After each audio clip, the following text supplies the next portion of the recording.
I have to introduce her. She's like a big sister of mine, you guys. If you're not familiar with Angela Stanton King, I put a link to her channel. It's in the description. Please go and follow her. Please go check her out. Very powerful woman, an amazing person, beautiful spirit, and she's awesome. I'm gonna let her do her introduction though. If you guys aren't familiar with her, I'm gonna bring her up right now so she can give us some knowledge on the topic. Miss King, Wow, Nathan, what's up, homie? How are you? I am doing well. Thank you so much. I know this was last minute, but when the topic came up, I said you are the best person for this conversation. Well, let me tell you something. I'm over here basking in joy because I'm someone that's been in the pro-life movement for well over a decade now. It's not a new thing that just happened to me when we just start hearing about these people talking about it in Congress. This has been the forefront of my fight alongside my godmother, Dr. Evangelist Elvita King, for quite some time now. And this is just an awesome day for those of us that believe in life. And Yeah. so I went to Whitewater today and came home and had a seminar and realized I am 45 years old, not 15. I can't be out there walking around in that sun and sliding down them slides. I had to take me a nap. So I apologize for my tardiness, but let's get into it. Yes. No apologies needed. Yeah, it reminds me of going to Six Flags with my nephews. I came back. I was out for about 3 days. I couldn't move. Couldn't do much of anything. Um, for those who don't know you, Angela, you do a lot of work for our community, not just politically, but also just overall in general, just empowering Black people. And I love that about what you do. Your message is so much truth, and it's so empowering. And I appreciate the things that you're doing, the work in real time. And I'm so grateful to have you here just to have this discussion now. Um, can you give us a quick synopsis of what's going on? Because a lot of times people don't really understand. Too many people in our community read headlines, and we don't really get the substance of the topic. Roe v. Wade just got overturned. Can you tell us what that looks like and what's going on, and kind of how Well, this what the impacts? well, Mhm. well, abortion is not banned, Right. okay, everywhere. It's not completely illegal, but what they're saying is no longer at the federal level. Now, for those of us that are pro-life advocates, we are excited about that because our first argument was, we don't want our federal tax dollars going to fund abortion. And we know that's one of the first things Joe Biden did his first day in office was he globally funded Planned Parenthood, meaning that they would use our tax dollars to not only abort babies here in the United States, but that they would also abort babies over in Mexico and Africa as well. And so Mm, now with this overturning of Roe v. Wade, which let's all remember, Roe v. Wade was passed based on a lie. It was yes. a white woman that said that she was raped by, I can't remember how many Black men it was, and therefore she should be able to abort her baby. Come to find out, she was never raped by Black men. So that was another, you like almost Emmett Till situation with these white women lying on these Black men. And so you had these white men that said, okay, we're going to make abortion legal. But if we talk about who the founder of abortion is, Margaret Sanger. And if we just go back and research, Planned Parenthood not too long ago said, hey, we want to separate from Margaret Sanger because she was a eugenist and we don't represent her racism. Well, Mm, you wanted to separate your name from the founder, but you did not separate the act. Since Roe v. Wade was passed in 1974, the majority of their abortion clinics have been placed in minority areas, our neighborhoods. And when we think about it, this was done intentionally. This has been nothing but a form of Black genocide. They right. began lying to us with the Title X Project. Margaret Sanger, who is the founder of Planned Parenthood and the open eugenist, and with the Title X Project, they started going around to Black preachers and congregations and getting them to convince us that we needed to control our birth rate, that this was good for us, that if we wanted to be successful, if we wanted to, Mm, be able to give our children the best lives, the best thing that we could do is slow down our birth rate.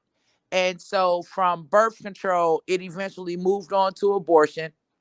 And since Roe v. Wade has passed, 46% of the black population has been aborted. Now, let's be clear. That does not mean that they have not been created. That means that they were aborted. That means that they were lynched in the womb. They were murdered before they even had a chance to live. Mm. In reality, we as the people are saying, hey, we still oppressed. We still a minority.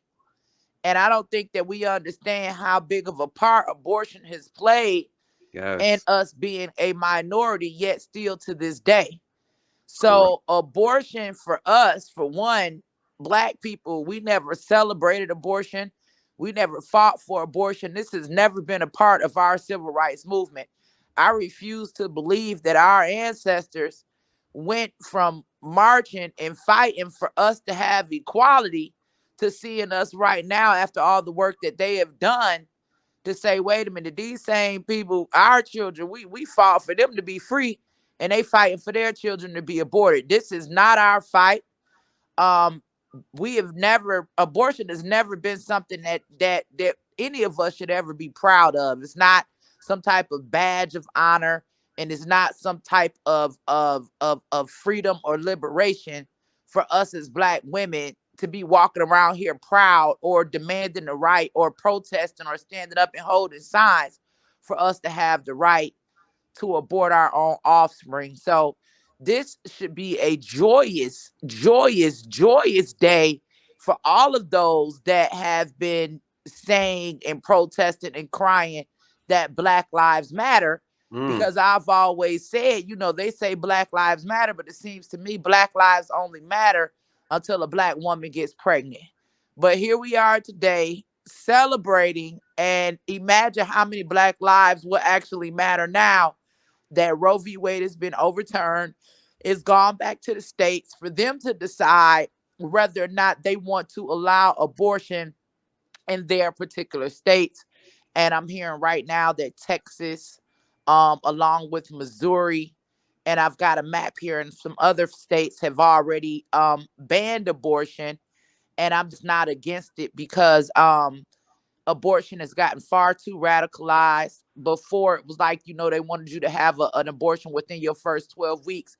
They've extended that now all the way up until the moment of birth. And when black women begin to think about the reality that, hey, it's a lot of organ harvesting going on out Yes. here, human trafficking. Nobody that's ever gone in an abortion clinic has walked out with their baby's remains. It's just time for us to wake up. Whew. And that is the truth right there. And I think one of the things too, Angela, I wanted to ask you because earlier we were having the conversation about it, and I was just talking about how this thing is going to evolve and what it looks like. What are your thoughts on the criminal aspect of it, where some states are looking at charging women Well, for this? I think that let's. So first of all, I don't know how you agree with it being legal and allowing women to do it all of these years with no type of, Mm, I guess consequence right. to 10 years. I think that that's a little, harsh because we got to first get women to understand why abortion is wrong. For so many years, they've told them it's just a clump of cells, it's not a baby. But see, what we don't understand is when Roe v. Wade was passed, they didn't have access to ultrasounds, but technology has advanced. So it is a baby, it is murder.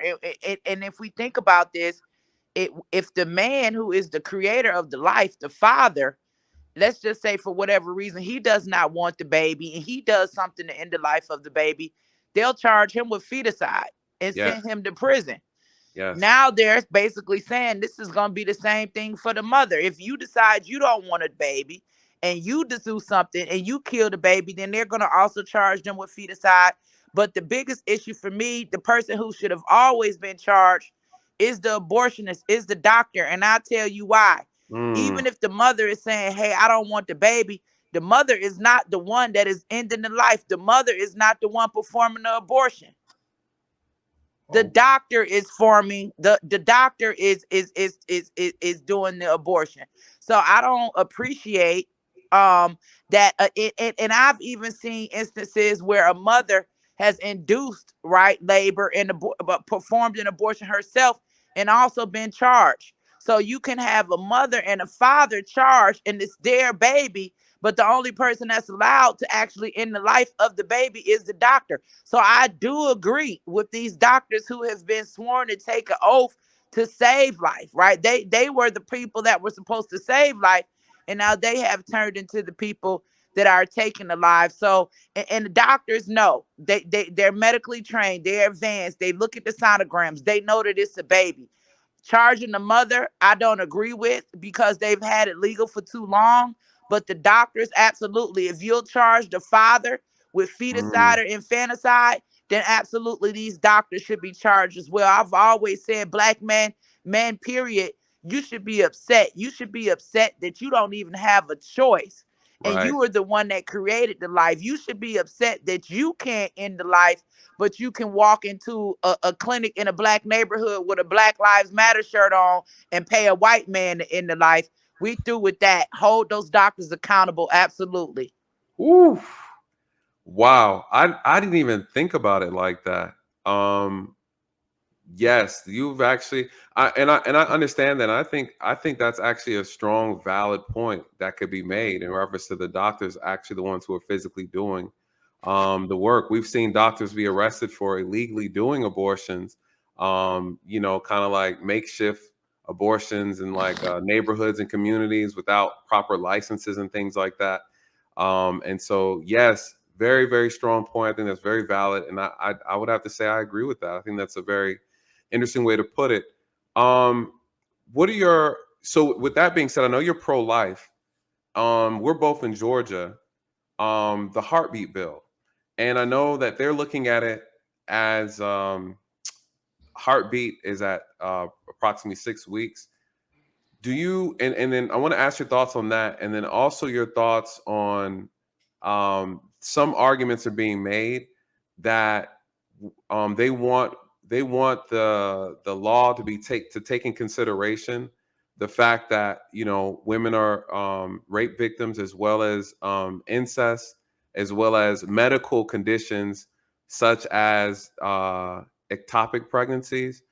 With those things, and how do you feel about those? What are your thoughts on that when women make those Well, arguments?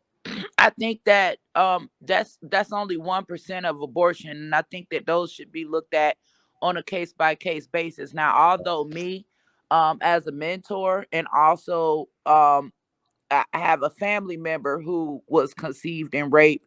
Her mother and I are first cousins. We were 11 years old when this took place. And we're talking about, 35 years ago. And I can look at her now, and she's an adult, and she's married, and she has her own children. And it's like, are we going to go around and collect everybody that's been raped and murder them and say that they don't deserve to live? I think that when a woman is pregnant, even in a situation of rape, and we compare love to hate, if you have more love and know that that's also your baby too, and then and that child's life is valuable, and that adoption is still an option. For some reason, for us in the black community, we've frowned upon adoption. We've always said, hey, if I can't have my baby or raise my baby, I'd rather have an abortion. I don't want to bring a baby into this world, for this baby to be mistreated. And I think that those have been selfish decisions for us to make, because at the end of the day, it's not our life, right? And Right. I'm the mama, and I've had 5 babies, and none of their lives are my lives. And no, me and my children don't have the same body. It was their body, Mm, inside of my body. And I think that even in the situation where you have to give that child up, I think giving that child life is always the best option. That's just my opinion. okay. But I feel as though in those cases, that's a tough situation. If it was my child, if I was the grandmother, I would always encourage life. But I think that those decisions need to be made again on a case by case basis. As far as the heartbeat bill, Nathan, in reality, you are basically proclaimed dead when your heart stops beating. Therefore, you are proclaimed alive when your heart starts beating, right? So when Correct. your heart starts beating, you're alive. When your heart stops beating, you're dead. I think that what we have to do now is focus on what I've always wanted us to do, and now we're being forced into it, but pregnancy prevention. There are ways, right, to prevent pregnancy. And I think that we live in an atmosphere that's so, come on, man. Amber Rose just came out with a song about why she the best dick sucker and the best hoe and want to be on Right. Slut Walk. You got Exactly. Meg the Stallion talking about Plan B. They were already planning for this. They already knew that it was going to be overturned. But we live in such a sexually hyped Yes. tone and atmosphere right now, even with the whole LGBTQ. Everything right now is about sex. So Yes. us as parents, mentors, right? We got to get back into the ears of our children and say this: if we don't create the life, then we don't have to worry about ending the life. Mm. Abortion is something that never really ever had to take place. But the issue is that our community has gotten used to using abortion as a form of birth control, when Right. in reality, abortion is population control. So we Ooh. need to get back to practicing safe sex, abstinence, or teaching our girls how to, check their ovulation and just avoid right pregnancy at all costs if they are not ready. Yes. Yes, that hit on the one of the most important questions I was going to ask you was where do we go from here as a community? I know education is always the key. I tell people all the time, growing up in the I'm an 80s baby, I'm a little young, but we had a DARE program, and there was a concerted effort to make sure they educated people on the dangers of drugs. And I feel like we need to make that same concerted effort on properly educating about sexual discipline and what that looks like. I was going over the data earlier, just to kind of point out a couple things. But one of the things that people also say is how this is going to impact our community because of they say, well, this is going to have a bigger impact on poor people. Um, Yeah, right. they're gonna live.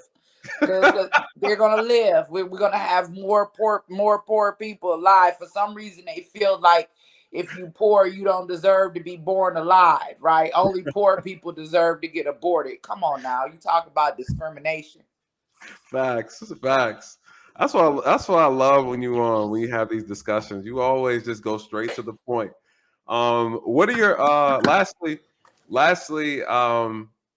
any particular data or statistics that you think is important for us to know, just in regards to this, just in general? And can you speak on the positive things about this for not just the country, but our community? And lastly, I got to say this: politics, we know, is rooted in a lot of these things.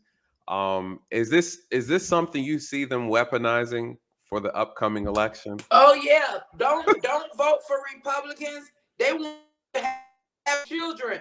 Vote us so you can abort them. Your children don't deserve to live. The last thing Mm, we want is a world full of poor black and brown babies. We mm, need to abort as many black and brown children as we can, because the last thing we want is for black people to become the majority. Now, how does this impact the black community? Well, this is awesome. We finally can start worrying about us crying because we are an oppressed minority. There is strength in numbers. You yes, can't go from a whole Black Lives Matter movement burning down the whole country to saying today, oh, Black lives don't matter. They came against our rights because right. we as black people now we can't abort our.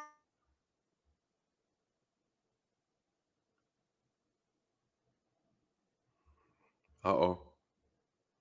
Uh oh. Angela, you there? When YouTube hating on you, boy, when the gem's being dropped, YouTube will give it a stop, right? Woo! Hold on, Angela, hold on. It's not me. We back. We back, but we back. All right, cool. The only way for you to have a black life is for your black daddy to get your black mama pregnant and for them to have your black behind. So we can't go from Black Lives Matter to Black Lives Don't Matter. Y'all got to pick and choose and make up your mind, because the only way you can have Black life is your mama got to get pregnant. So either way we look at it, this is going to save. Think about all the abortion clinics and where they're located.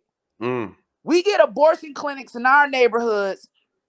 They get fertility clinics in their neighborhoods. We done screamed Black Lives Matter so much to the heavens heard us. Everybody need to be proud. Facts.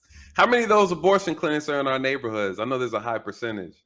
So over 80% of their clinics are in our neighborhoods right here in Atlanta. They just built a new Planned Parenthood right on Moreland and I-20. Damn. Nasty business, man. Nasty business. Listen, please, Angela, if you could tell the people how they can find you. I know they've been trying Ain't to no hate telling on. how you can find me, y'all. They stay censoring me. I got a YouTube page. They done suspended me from my YouTube page. They must have knew this was gonna be overturned and we was gonna be jumping and on fire tonight. So they got me banned. You just gotta look for me. I'm here and there, a little bit of everywhere. Ain't no telling. Angela Stanton King, I love y'all. Thank you so much, love. I appreciate you so much. And you guys, you can follow her on Instagram. Your IG still up though. My IG still up. YouTube is still up. I think I can go back live on YouTube in about 9 more days, something like that. But everybody stay woke. Yes. This is not an attack against our rights. As far as them talking about women's rights and it's taking away a woman's right, like what part of women's rights kill the women of tomorrow? You got your mama got to be pregnant and you got to be born and you have to grow up to even become a woman. Those of us that are women, we're not living forever. You got to pass the torch. We got to start thinking about the next generation. So as far as if we are truly fighters and we truly care about Black life, this should be a celebration. Yes. This should be a celebration. I'll talk to you soon, Nathan. Thanks for having me on. Thank you so much, love. I appreciate you, Angela. Woo! I knew it. I told y'all. I was waiting. Man, shout out to Angela Stanton King. You guys, if you're not familiar with her, her link is in here. I also put a link to her her Instagram. If you guys please go follow her, support, and check her out. She's currently she's currently in YouTube jails, as they like to put it. You guys, listen, there's a lot of truth that needs to be shared. Some people don't want that information shared. They don't want you to be empowered. They don't want you to know the truth. And it's very unfortunate, but Angela, you know, my platform is always open. If you ever need to get your voice out, please do not hesitate. You guys, she has been super supportive of me. She's helped me out a lot. She's educated me on some things. And she's always there when I need some information, need some advice. So I thank her so much. Such an awesome person. She's really doing the work in real time, you guys. She's present, she's active, and she keeps it real.